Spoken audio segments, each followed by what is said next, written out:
고리, 걸음을 빨리하며 사방을 둘러보았지만 보이는 것은 그저 눈뿐이었다. 거칠게 나부끼며 산길을 뒤덮은 눈. 일기예보를 그렇게 철석같이 믿는 것이 아니었다. 하다못해 눈발이 날리기 시작할 때 포기하고 하산했어야 했다. 가볍게 내리다 그칠 거라는 캐스터의 말과는 달리 눈이 쏟아지기 시작했을 때는 이미 늦은 상태였다. 정상에 있는 산장에서 하루를 보내고 해돋이를 보며 새해 첫날을 경건하게 맞이하겠다는 생각이 날 이 요동치는 백색의 세계에 가둬버린 것이다. 대략 산 중턱쯤인 듯하여 뒤늦게 하산을 결정했지만 악이라도 가진 듯 쏟아지는 눈이 안 그래도 거친 산길을 가린 덕에 조난 아닌 조난을 당하고 말았다. 꾸역꾸역 경사를 따라 내려가다가 혹여나 사고라도 나는 날은 그야말로 죽을지도 모를 일이다. 죽음을 떠올리자 오히려 침착해졌기에 우선은 걸음을 멈추고 주변을 최대한 둘러보았다. 온통 백색이 일렁이는 세상에서 단 한 군데 검은 그림자가 드리워진 곳을 발견할 수 있었다. 오히려 풀과 낙엽으로 무성했다면 눈에 띄지 않았을 자연 동굴. 제법 거리가 되었지만 지금의 내게는 선택의 여지가 없었다. 때문에 주저할 겨를도 없이 쏟아지는 눈을 헤치며 동굴을 향해 성큼성큼 나아갔다. 동굴 안으로 들어와 차갑게 몸뚱이를 두들기던 눈발에서 해방되자 금세 안도감이 새어나왔다. 식량도 있고 침낭도 불도 있다. 이 동굴에서 조금만 버티다가 눈발이 그치면 어렵지 않게 내려갈 수 있을 터였다. 냉철하고 정확한 판단을 한 스스로를 칭찬하며 안을 둘러보았다. 동굴은 좁았지만 높이가 높아서 굳이 허리를 숙일 필요가 없었다. 그리 깊지는 않아도 추위를 피하기에는 충분할 것 같았기에 몇 걸음 더 안으로 들어가며 손전등을 켠 순간 눈보라가 가져다준 추위와는 전혀 다른 느낌의 한기가 내 목덜미를 훑고 지나갔다. 예상대로 동굴은 오래가지 않아 끝났다. 하지만 그 좁은 동굴 안은 온갖 잡동사니들로 가득했다. 다 타버린 양초와 녹그릇, 오색천, 그리고 이름 모를 부적들과 섬뜩한 그림. 가장 안쪽에는 정체를 알 수 없는 썩어 문드러진 것들이 차려진 제사상 따위까지 있었다. 그것만 해도 오금이 저려올 지경이었지만 그게 전부가 아니었다. 바닥에 깔린 멍석 위에 무당 옷을 입은 누군가가 쓰러져 있었다. 깃털을 꼽은 모자까지 폭 눌러쓰고 있어 제대로 보이지는 않았지만 넓은 소매 사이로 드러난 손이 하얗다 못해 시퍼렇게 말라있는 걸 보니 산 사람이 아니라 죽은 게 분명했다. 시체.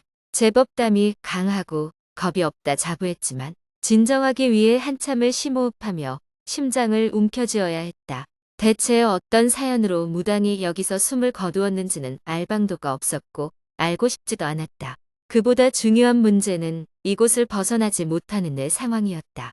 혹시나 하는 마음에 휴대폰을 열어보니 역시나 통화권 이탈이었다. 물론 어찌어찌 어딘가에 연락을 해봐야 딱히 도움받을 만한 상황이 아니기도 했다.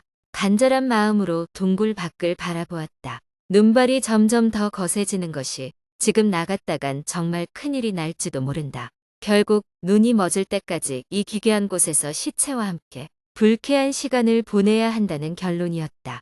우선을 시체가 시야에 닿지 않도록 몸을 돌리고 가방을 내려 내용물을 확인했다. 애초에 산에서 하루를 보낼 계획이었기에 든든히 준비했었다. 버너와 코펠은 물론 물과 식량도 충분했다. 담요와 침낭도 챙겼으니 얼어 죽거나 굶어 죽을 일은 없다. 그저 하루 정도.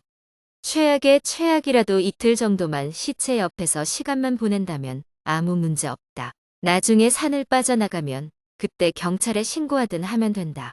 다시금 냉철한 결정을 내리고는 물을 꺼내어 마셨다. 여분의 옷도 챙겼기에 버너에 불을 붙이고 눈에 흠뻑 젖은 양말과 겉옷을 벗어 말렸다. 이제는 시간과의 싸움이다. 뒤에 있는 시체가 내 귓등을 달구는 것처럼 신경 쓰였지만 최대한 의식하지 않으려 하며 분주히 움직였다. 눈 오는 산에 밤은 일찍 찾아온다. 여전히 매섭게 내리는 눈이 서둘러 끌고 온 어둠이었지만 내가 있는 동굴까지 쫓아오진 못했다. 은은하게 밝힌 손전등 불빛. 두꺼운 침낭 안에는 핫팩을 2개나 넣어넣어서 훈훈했고 라면 1개, 에너지바 1개, 초콜릿 1개로 몸도 든든했다. 여전히 신경 쓰이는 시체만 아니면 안락하다고 끝까지 할 수 있는 상황이었다. 이른 시간이지만 지금은 잠을 청하는 게 맞다. 내키지는 않아도 이곳에서 맨정신으로 멀뚱히 있는 것보다는 나을 테고 무엇보다 산에서 내려가기 위한 체력을 비축해야 한다. 깊지 않은 동굴 덕에 시체와의 거리는 불과 2미터 남짓. 담담해지려 해봐도 온갖 말도 안 되는 상상에 빠져드는 건 어쩔 수 없었다. 그 덕에 손전등을 끄는 대신 약하게 낮추었다. 잘 때 빛이라도 있으면 조금은 안심이 될 터였다. 잠 못 들고 밤새워 뒤척이면 어쩌나 하는 내 걱정과는 달리 따뜻한 침낭 안에 몸을 눕히자마자 피로와 포만감에 금세 졸음이 몰려왔다. 딸랑딸랑 방울 소리. 잠을 깨우는 그 소리는 내 눈을 뜨게 함과 동시에 따뜻하게 데워진 몸을 차갑게 식혔다. 좁은 동굴 속을 은은히 채워가는 방울 소리. 몸이 떨려오고 있었다. 딸랑딸랑. 와중에도 방울은 마치 누가 흔들고 있기라도 한 듯 일정한 주기로 울려대었다. 내가 보지 못한 방울이 어딘가에 매달려서 바람에 흔들리고 있는 것일까? 그렇게 생각해버리고 무시한 채 다시 잠들어 버릴 수도 있다. 하지만 그러기에는 소리가 너무 신경이 쓰인다. 시끄럽다기보다는 정신이 또렷해질 정도로 무서웠기에 이걸 해결해야 했다. 가빠오는 숨을 진정시키고는 몸을 일으켰다. 약하게 켜진 손전등은 내 발치도 제대로 비추지 못했으니 몸소 일어나서 손전등을 들고 소리가 나는 방울을 찾아야 한다. 딸랑딸랑 손전등을 들고 천천히 동굴 가장 깊은 곳을 비추었다. 하지만 바로 앞에 있는 붉은 무언가가 빛을 가로막아 큰 그림자를 만들어내고 있었다. 너무 놀란 나머지 숨 쉬는 것도 잊은 채 그대로 굳어져 버리고 말았다. 화려한 붉은색의 소매 사이로 내민 검푸른 손. 그 손이 방울을 흔들어 소리를 내고 있었다. 딸랑딸랑. 상황을 이해하는 것보다 몸의 반응이 빨랐기에 정신을 차리는 순간 동굴이 무너질 듯 소리를 지르며 곧바로 밖으로 뛰쳐나갔다. 해가 떨어져 아무것도 보이지 않는 눈밭을 급히 뛰어나간 대가는 참혹했다. 한순간에 미끄러져 한참을 구른 뒤 간신히 멈추고 나자 추위와 고통이 한꺼번에 몰려왔다. 잠시 이를 악물어 고통을 삼킨 뒤 그제야 상황을 파악해 보았다. 왼쪽 다리는 접질렸는지 욱신거림이 심했고 왼팔에선 피가 흘러나오고 있다. 다른 부분은 단순 타박상 정도인 듯했지만 문제는 추위였다. 침낭에서 바로 뛰쳐나왔기에 신발도 없이 두꺼운 양말이 전부였고 겉옷 역시 동굴에 벗어놓은 채였다. 손전등까지 던져버리고 왔으니 이대로라면 내가 생각할 수 있는 가장 끔찍한 죽음을 향해 아주 천천히 다가갈 게 뻔했다. 몸의 고통과 생존 본능은 공포심을 이기기에 충분했다. 절뚝거리며 일어나 주변을 둘러보았다. 손전등 불빛이라도 볼 수 있을 거라 기대했지만 안타깝게도 한층 더 사나워진 눈발을 뚫고 나오진 못한 모양이었다. 일단은 내가 굴러내려온 경사면을 따라 조금씩 움직여 보기로 했다. 그마저도 늦장을 부린다면 금세 새로 내린 눈이 덮어버릴 터였다. 맨살이 드러난 손과 얼굴, 목덜미의 감각이 사라져 갈 때쯤에서야 멀지 않은 곳에서 희미한 빛이 새어나오는 걸 발견할 수 있었다. 마음 같아선 당장이라도 뛰어 들어가고 싶었지만 내 마음과는 달리 걸음을 멈춰야 했다. 딸랑딸랑 동굴 안에서 또렷하게 방울 소리가 들려오고 있다. 억지로 눌러놓았던 공포심이 고통을 누르고 스멀스멀 기어나오며 근원적인 질문을 던졌다. 그건 대체 뭘까? 여전히 산 사람으로 생각되진 않는다.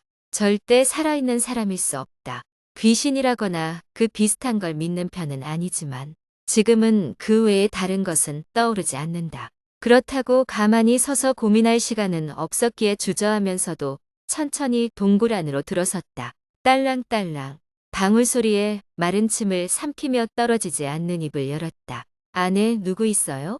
대답 대신 돌아온 것은 여전한 방울 소리였다. 이왕 일이 된 거 대담하게 행동하기로 했다. 천천히 몸을 움직여 떨어진 손전등을 집어들고 안쪽을 비추었다. 제발 없기를 바랬지만 여전히 그건 그 자리에 서서 방울을 흔들고 있었다. 다시금 뛰쳐나가고 싶은 마음을 간신히 참아내고 용기를 내어 좀 자세히 살펴보기로 했다. 영화 따위에서 자주 보던 붉은 옷을 입은 무당. 손전등을 조금 더 높이 들어 얼굴 쪽을 바라보니 챙 있는 모자 아래로 생기 없이 쪼그라든 얼굴이 보였다. 미라처럼 눈두덩이가 쑥 들어간 바싹 마른 얼굴. 시체가 분명함에도 아무렇지도 않게 서서 방울을 흔드는 기괴한 모습. 공포를 이겨내기 위해서 이를 앙다문 것도 모자라 발가락까지 힘을 꽉 주어야 했다. 굳어진 몸이 풀리는 데는 또다시 어느 정도의 시간이 필요했다. 보고 있는 것이 무서웠지만 고개를 돌리는 건 더 무서웠기에 그것에게서 시선을 떼지 않으며 조금씩 뒤로 물러나 젖은 옷을 벗고 버너를 켜서 몸을 말렸다. 딸랑딸랑. 혹여나 내가 잠든다면, 그게 아니라도 한순간이라도 한눈을 판다면, 그게 갑자기 내게 달려들지도 모른다는 생각 때문에 도저히 눈을 뗄 수 없었다. 그 덕에 몸을 침낭으로 감싼 채 그 무언가를 노려보며 밤을 지새울 뿐이었다. 퍼뜩 정신을 차렸을 때는 이미 날이 밝았는지 동굴 안으로 밝은 빛이 스며들고 있었다. 아무래도 새벽녘에 까무룩 짬이 든 것 같았다. 다급히 고개를 돌려 바라본 동굴 안쪽은 처음 왔을 때처럼 널브러진 무당의 시체가 있었다. 그렇다고 어제 일이 꿈인 것은 아니었다. 여전히 통증이 남은 발목이 그를 증명했고 어제와는 전혀 다른 자세의 시체가 그를 증명했다. 그게 무엇이든 간에 날이 밝았으니 한시라도 빨리 이곳을 벗어나고 싶은 생각뿐이다. 다행히 눈은 그쳤기에 조심만 한다면 어떻게든 내려갈 수 있다. 어젯밤과는 반대로 시체 쪽엔 눈길도 주지 않고는 짐을 챙겨 동굴을 빠져나왔다. 애초에 그리 높은 산도 아니었고 그리 험하지도 않은지라 다친 다리로도 내려오는데 큰 무리는 없었다. 별일 없었다면 경찰서든 어디든 연락해서 동굴에 대해 이야기를 했겠지만 도저히 그럴 생각이 들지 않았기에 곧장 집으로 향했다. 대신 마침내 터지는 휴대폰을 꺼내어 몇 가지 검색을 해보기로 했다. 무당, 시체, 방울, 동굴 몇 가지 단어를 조합해서 검색하다 보니 눈길을 끄는 자료를 발견했다. 무속인이라는 누군가가 오래전 올린 게시글이었다. 때문에 잘못된 신을 섬기게 된 무당은 악신의 종복이 되어 살아서는 물론 죽어서까지 노예로 부려진다. 고서에는 악신을 모시던 무당이 죽은 채로 굿을 올리고 양밥을 한 기록을 종종 찾아볼 수 있다. 양밥이라 함은 보통 액을 막는 걸 의미하나 여기서 말하는 양밥이란 저주에 가깝다. 악신에게 먹일 재물을 꿰어오고 바치는 과정이라 볼 수 있을 것이다. 오히려 더욱더 찜찜해진 기분이었지만 애써 무시하며 전부 잊기로 했다. 무사히 빠져나온 이상 내가 잊기만 하면 전부 없었던 일이나 마찬가지니까. 집에 도착해서 몸을 씻고 짐을 정리하고 제대로 된 음식을 먹었다. 새로운 마음으로 청소까지 깔끔하게 마친 뒤 기분 좋은 노곤함에 침대에 누웠다. 다시 평범한 일상으로 돌아왔다는 생각에 마침내 안정감을 느끼며 막 잠에 빠져들려는 순간 딸랑딸랑 귓가에 방울 소리가 들려왔다. 머릿속에서 지우고 싶던 그 소리는 내 잠을 깨웠다. 다급히 몸을 일으키자 있어서는 안 될 지독한 한기가 내 몸을 감싸 안았다. 어두운 동굴. 눈은 여전히 휘몰아치고 있었고 번호도 손전등도 꺼진 완전한 어둠 속 딸랑딸랑 방울 소리만이 청명하게 울리고 있었다.